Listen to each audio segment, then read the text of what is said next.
Hola, ¿cómo están ustedes? Aquí estamos nuevamente transmitiendo desde Casa de Gracia Montesión, trayéndoles la tercera parte de la unidad de la iglesia. Eh, va a ser una serie como de cuatro videos más o menos para completar este estudio tan precioso sobre la unidad de la iglesia. Siento que es un tema tan necesario, nos hemos dado la tarea pues de preparar estos temas para que ustedes puedan crecer en su vida espiritual y a la vez puedan ser de gran apoyo para sus pastores, para sus líderes espirituales en cualquier lugar del mundo donde ustedes se estén congregando.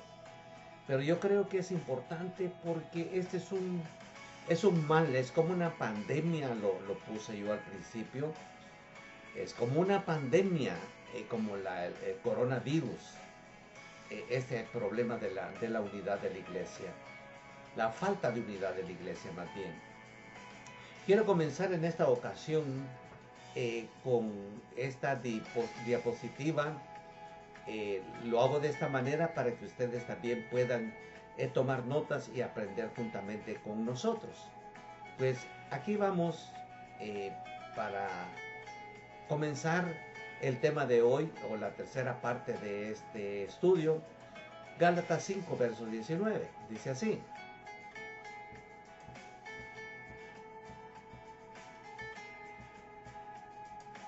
y manifiestas son las obras de la carne, que son adulterio, fornicación, inmundicia, lascivia. Y en Gálatas 5:20 dice: idolatría, hechicerías, enemistades, pleitos, celos, iras, contiendas y disensiones, herejías. Gálatas 5:21: envidias, homicidios, borracheras, orgías y cosas semejantes a estas, acerca de las cuales os amonesto, como ya os lo he dicho antes, que en lo que practican tales cosas no heredarán el reino de Dios. Muy bien, aquí estamos viendo que la escritura nos está diciendo que hay ciertas cosas que no contribuyen con la unidad de la iglesia. Y pues aquí están mencionadas, pero lo que yo quiero mencionar muy claramente en esta ocasión es que los pleitos son parte. Muchos no consideran los pleitos, los hermanos se pelean, se enojan por un tiempo, se dejan de hablar y piensan que, como dicen, no pasa nada, todo está bien.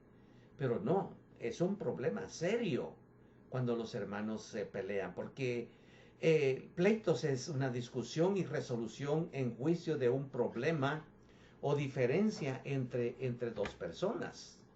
También está entre las obras de la carne en la contienda. Contienda es una lucha, enfrentamiento o discusión. Eso lo vemos muy seguido en las iglesias.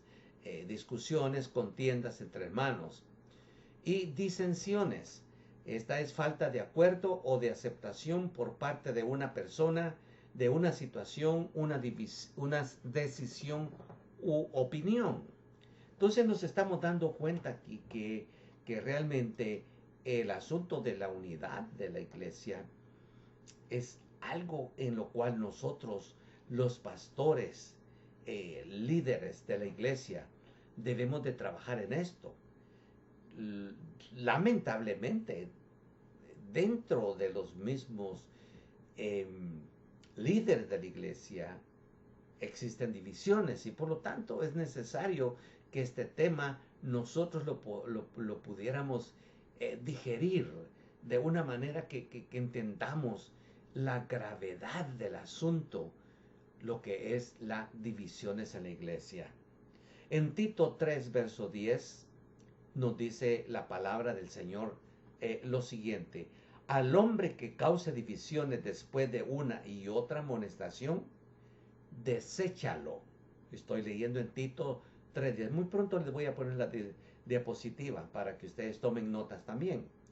Y en Tito 3:11, sabiendo que el tal se ha pervertido y peca y está condenado por su propio juicio. Dice aquí que después de 2 o 3 amonestaciones, después de amonestar a alguien varias veces y el tal no hace caso, se debe desechar, ya que dicho hermano se ha pervertido. ¿Cuántas gentes hay, mis amados hermanos, en las iglesias que están peleados, están divididos y parece como que no se pueden poner de acuerdo? Sin ir muy lejos, el apóstol Pablo tuvo que llamarle la atención a unas hermanas allá en la iglesia de Filipos que estaban peleadas y aparentemente estas eran unas diaconisas de la iglesia y estaban peleadas las hermanas y probablemente sirviéndole al Señor, probablemente se paraban en las puertas a darle la bienvenida a la gente, o probablemente servían en otros privilegios de servicio dentro de la iglesia, pero estaban peleadas. ¿Cómo es posible esto? Debemos ponernos de acuerdo y velar por la unidad de la iglesia. Esa es la recomendación, que debemos de velar por la unidad de la iglesia. Miren, en Mateo 5, 23, 24, voy a compartir esta diapositiva con ustedes también. Vemos que la palabra de Dios nos dice lo siguiente. Y yo creo que es importante que todos nosotros estemos de acuerdo en esto también. Porque Mateo 5, 23 dice, por tanto, si traes tu ofrenda al altar, y ahí te acuerdas de que tu hermano tiene algo contra ti, deja ahí tu ofrenda delante del altar y anda, reconcíliate primero con tu hermano y entonces ven y presenta tu ofrenda. Aquí dice que las divisiones son los más serios pecados que roban las bendiciones. El no estar de acuerdo con algo, el tener pleitos, el tener contiendas, el no hablar con alguien. Es increíble cómo la iglesia cristiana padece de todos estos problemas. Pero lo que me llama mucho la atención es que cuando dos hermanos están discutiendo, cuando dos hermanos están descontentos y hay cierta problema entre ellos, lo primero que hacen es pelear con Dios. Oh, pues ahora no doy mis diezmos. Oh, pues no voy a la iglesia. Mientras que ese hermano o esa hermana estén ahí, yo no pongo un pie en esa iglesia. Óigame, amados hermanos, ¿a dónde vamos a llegar si no paramos con esas divisiones, si no paramos con esas niñerías de la gente en las iglesias? Y lo más terrible del caso es que a veces esto existe hasta dentro del líder de la iglesia, peleados, discutidos, en desacuerdos. Es increíble. Pero Jesús dijo, Padre, que estos sean uno, así como tú y yo somos uno, para que el mundo crea, porque esa es la forma como el mundo va a creer, cuando nos vea a nosotros unidos. Es una cosa importante, es algo vital, que la iglesia debe de estar unida. Aquí yo veo que la palabra de Dios dice, por tanto, si traes tu ofrenda al altar y ahí te acuerdas de que tu hermano tiene algo contra ti, deja ahí tu ofrenda delante del altar y ande, reconcíliate primero con tu hermano y entonces ven y presenta tu ofrenda. Miren, esto es importante porque muchos se enojan con un hermano, con una hermana y como digo, lo primero que hacen es, pues ya no voy a servir, voy a dejar mi privilegio, ya no voy a dar mi diezmo, no voy a dar mis ofrendas y con eso ya creen haber resuelto un problema. Pero nos damos cuenta que estos son asuntos serios, son pecados que roban bendiciones. El no estar de acuerdo con algo, el tener pleitos con algún hermano o hermana, el tener contiendas con el cuerpo de Cristo, el no hablar con alguien y no querer solucionar un problema. Esto es un asunto serio. Y por esta razón es que estamos compartiendo este tema tan vital. Eh, las divisiones destruyen la naturaleza y la vida de la iglesia. Y Cristo no está en ese tipo de iglesias.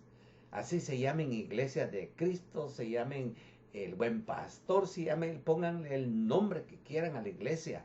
Pero mientras que existan divisiones en esa iglesia no es una iglesia que agrade a Cristo. Este es un asunto serio, mis amados hermanos. Y por esta razón es que estamos trayendo este estudio. Las divisiones destruyen la naturaleza y la vida de la iglesia, y Cristo no está en tales iglesias, así se llamen iglesias de Cristo. Qué tremendo es esto, mis amados hermanos. Y por esta razón es que, como dice, por eso estamos como estamos, por eso nunca progresamos. ¿Por qué razón? Porque no queremos contribuir con la unidad de la iglesia. Es que yo quiero avanzar y quiero de alguna manera terminar con este estudio el día de hoy. Ya di la parte 1, la parte 2 y esta es la parte número 3 de este estudio de la unidad de la iglesia. Estos videos se los puede encontrar en YouTube como también en Facebook, para que si usted quiere contribuir con la unidad de la iglesia, pues vea estos videos, por favor, y déjenos un like, un me gusta o un comentario. Díganos qué temas le gustaría a usted escuchar, qué temas cree usted que podría contribuir al crecimiento de la iglesia. Bueno, quiero presentarles a estos dos hermanitos, a estos dos personajes nuevamente. A ver si se acuerdan de ellos. Hablamos de ellos. El hermano Roberto al lado derecho, ¿verdad? El morenito ahí. Y el hermano Felipe, el de lentes. Y este es un caso hipotético, pero, amados hermanos, seamos realistas. Esto es algo que sucede en las iglesias. Pero vimos primeramente el pensamiento negativo del hermano Roberto y también el pensamiento del hermano Felipe, porque los dos estaban cortados con la misma tijera, si podemos decirlo así. Pero ahora veamos lo correcto. Esto sería lo correcto. El hermano Felipe, hablando del hermano Roberto, ¿verdad? El hermano Felipe considero que usted debería enfocarse más en el tema. Debe estudiar bien el pasaje para entenderlo mejor. De esta manera podremos aprender todos. Es mi observación, hermano. Y esto sería lo correcto, en vez de estar diciendo allá entre dientes o estar haciendo comentarios entre los hermanos, venir con el hermano Felipe y hacerle, darle su punto de vista. No lo haga en público tampoco, para no avergonzar al hermano Felipe. ¿Ya? Es que somos faltos de sabiduría, amados hermanos, y cometemos errores garrafales por lo mismo. Porque razón no tenemos sabiduría. Y miren lo que dice el hermano Felipe ahora, recibiendo el consejo del hermano Roberto. El hermano Felipe dice, claro que sí, hermano Roberto, tiene razón. Muchas gracias por su observación. Lo tomaré en cuenta. Espero mejorar para seguir adelante con el privilegio de enseñar la palabra. Bueno, eso sería lo correcto, ¿verdad? Que deberíamos de hacer. Lo mismo pasa con aquellas hermanitas, con la hermana Paula también y la hermana Sonia. La hermana Paula debería de pensar de esta manera. La hermanita Sonia, ¿por qué no me saluda? Voy a hablar con ella de inmediato y saber si de pronto le hice algo sin darme cuenta, arreglaré las cosas con ella, ¿ven? En vez de estar ahí muy presumida y muy pretenciosa diciendo, pues si quiere que ella que venga y que me hable. Yo no soy monedita de oro para caerle bien a todos. Y también la hermanita Sonia tiene también que cambiar su actitud y dejar de ser tan presumida y arrogante. Y de pensar de esta manera: la hermanita Paula no me saluda. Voy a hablar con ella y reflexionar entre las dos podemos, porque, y reflexionar entre las dos por qué sucede esto. Es importante estar juntas para ayudarnos la una a la otra. Ven, es importante esto en la unidad. Debemos de reflexionar. Así es que, mis amados hermanos, ya estamos llegando a la conclusión de este tema. Quiero, como les dije, tratar de concluirlo el día de hoy, porque yo sé que es un tema muy profundo y muy delicado, pero me gustaría también traer otros temas que considero que son también de gran importancia. Veamos, para terminar, un ejemplo de unidad. El ejemplo más grande de unidad lo encontramos, como dijimos, en la unidad de la Trinidad: Dios Padre, Dios Hijo y Dios Espíritu Santo. En ellos no hay división, ellos son unidos. Es más, son un Dios verdadero, un solo Dios. No tenemos tres dioses, es un solo Dios: el Padre, el Hijo y el Espíritu Santo. Entonces veamos un ejemplo de unidad. Lo vemos en la iglesia primitiva. Y voy a poner también estas citas bíblicas aquí para que ustedes noten que realmente la unidad de la iglesia es algo imprescindible. Y el Señor añade cada día a los que han de ser salvos. ¿Pero por qué razón? Porque ve que la iglesia está unida. Así es que aquí les pongo la diapositiva para que ustedes puedan ver también cómo la palabra de Dios nos insta también a la unidad de la iglesia. En Hechos 2:42 dice la Escritura: y perseveraban en la doctrina de los apóstoles, en la comunión unos con otros, en el partimiento del pan y en las oraciones. Miren qué tremenda unidad que se veía ya en los principios de la iglesia. Yo creo que ha sido la arrogancia, el individualismo, la envidia, los chismes, las contiendas, todo eso que el diablo ha introducido a las iglesias. Y es por esta razón que muchas iglesias están tan divididas. Pero veamos, aquí en Hechos 2:44, dice: todos los que habían creído estaban, como estaban, dice, juntos, y tenían en común todas las cosas. ¡Qué tremendo! Hechos 2:46, y perseverando unánimes cada día en el templo y partiendo el pan en las casas, comían juntos con alegría y sencillez de corazón. Ven ustedes cómo la importancia de la unidad. ¿Qué tenían estos hermanos de la iglesia primitiva? Hablamos tanto de la iglesia primitiva, pero le llamamos iglesia primitiva a la iglesia que vemos creciendo en el libro de los Hechos. Usted lee el libro Los Hechos de los Apóstoles, se llama, pero yo más bien creo que le deberíamos de llamar Hechos del Espíritu Santo, porque vemos cómo el Espíritu Santo, después del día de Pentecostés, comienza a trabajar en la iglesia y trabajando en la unidad de los hermanos en Cristo. Y aquí dice estos versos, Hechos 2:42 al 46, dice, nada más tomando la esencia de estos versículos, dice: tenían comunión, es decir, convivían entre ellos. Y la comunión estaban juntos, es estar juntos.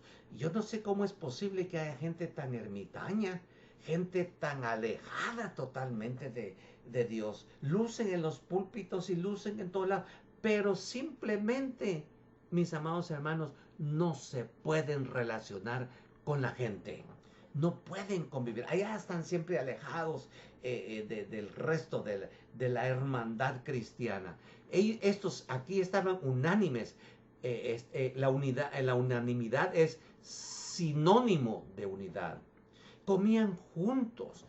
Muchos dicen que el comer juntos, dicen muchos, ahí solo en comer y celebrar piensan. Mis amados hermanos, pues estar juntos es una gran celebración. Comer juntos es símbolo de hermandad, es símbolo de unidad. Usted no come con sus enemigos, come con sus amigos, come con aquellos con los que convive, con aquellos que se iban bien. Entonces había comunión, estaban juntos, estaban unánimes y habían muchas cosas preciosas en la iglesia.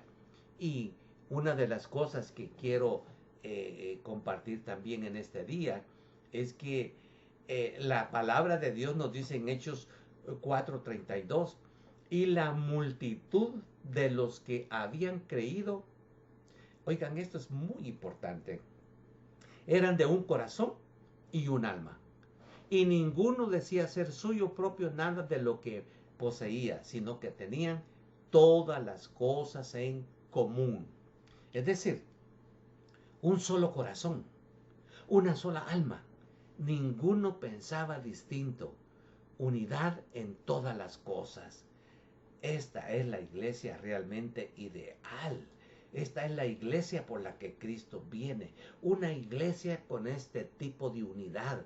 Es la iglesia modelo, mis amados hermanos. Así deberíamos de estar todos, participar en la unidad de la iglesia. Ah, qué tremendo. Y es por esta razón que yo sigo creyendo que la unidad de la iglesia es algo que no debe fallar entre nosotros. Muy bien, yo termino aquí con estos versículos, termino compartiendo estos versículos de Efesios capítulo 4, 1, verso 2, verso 3, verso 4 y verso 5 y hasta el verso 6. Vamos a ver lo que la palabra de Dios nos dice en el libro de Efesios. Y aquí vamos a terminar el día de hoy con este tema de la unidad de la iglesia. Veamos entonces esta diapositiva para que ustedes también puedan tomar notas. Efesios 4:1. Yo pues, preso en el Señor, os ruego que andéis como es digno de la vocación con que fuisteis llamados. El apóstol Pablo estaba preso por predicar el evangelio, pero aún así él seguía luchando y peleando y enseñando y deseando y orando por la unidad de los hermanos en Cristo. Efesios 4:2. Con toda humildad y mansedumbre, soportándoos con paciencia los unos a los otros en amor. Debemos de aceptarnos, debemos de soportarnos los unos a los otros en amor, por el amor de Dios. Pablo dice, hermanos, Cristo no está dividido. Deben de estar unidos entre ustedes, deben ser de un mismo sentir, de un mismo pensar. Y luego vemos la iglesia primitiva, todas las cosas que hacían ellos juntos. Es algo que nosotros debemos de imitar, las cosas buenas. Luego dice el verso 2, soportándoos con paciencia los unos a los otros en amor. Si algo hace falta en la iglesia es precisamente humildad y el deseo de perdonarnos unos a otros, porque de ahí viene el soportarnos unos a otros, cuando hay humildad y cuando hay deseo de perdonar las ofensas de los demás. Efesios 4:3 dice, solícitos en guardar la unidad del Espíritu en el vínculo de la paz. Solícitos en guardar la unidad del Espíritu en el vínculo de la paz. Esto está pero tremendo. Solícito significa que tenemos que estar dispuestos, tenemos que tomar la iniciativa. Sí, ¿para qué? Para guardar la unidad del Espíritu en el vínculo de la paz. Y luego vemos aquí la unidad que Pablo dice en Efesios 4:4. Un cuerpo. ¿Qué cuerpo? El cuerpo de Cristo. ¿Está acaso Cristo dividido? Le dice Pablo a la iglesia en Corinto. Y un espíritu, como fuisteis llamados a una misma esperanza de vuestra vocación. Es decir, Es una sola salvación, no hay diferentes espíritus, es un solo espíritu, el Espíritu de Dios. Y verso 5 dice, un Señor, una fe, un bautismo. Es decir, un Señor. ¿Quién es nuestro Señor? Nuestro Señor Jesucristo. Una fe. La fe que fue enseñada una vez por nuestro Señor Jesucristo y que ha sido pasada de generación a otra generación, a la siguiente generación, por los discípulos del Señor, por los apóstoles y ahora por maestros, por evangelistas, por pastores de la iglesia. Sigue el movimiento, es decir, sigue el programa eclesiástico, sigue el problema, el sistema didáctico de la iglesia, enseñando a los hermanos en Cristo para seguir adelante. Muy bien, mis amados, llegamos hasta aquí y nada más quisiera pedirles que si este tema fue de alguna manera de bendición para usted, denos un like, denos un me gusta, déjenos un comentario. Sí, díganos qué piensa usted de este tema. Y quisiéramos escuchar de usted de esta manera. También nosotros pues nos sentimos que estamos contribuyendo al reino de Dios y que estamos contribuyendo de alguna manera con nuestras enseñanzas, estamos contribuyendo al crecimiento de los creyentes. Así es que Dios los bendiga y hasta muy pronto, mis amados hermanos. Y recuerde, búsquenos en YouTube, en Facebook y en Instagram. Hasta muy pronto y que Dios los continúe bendiciendo.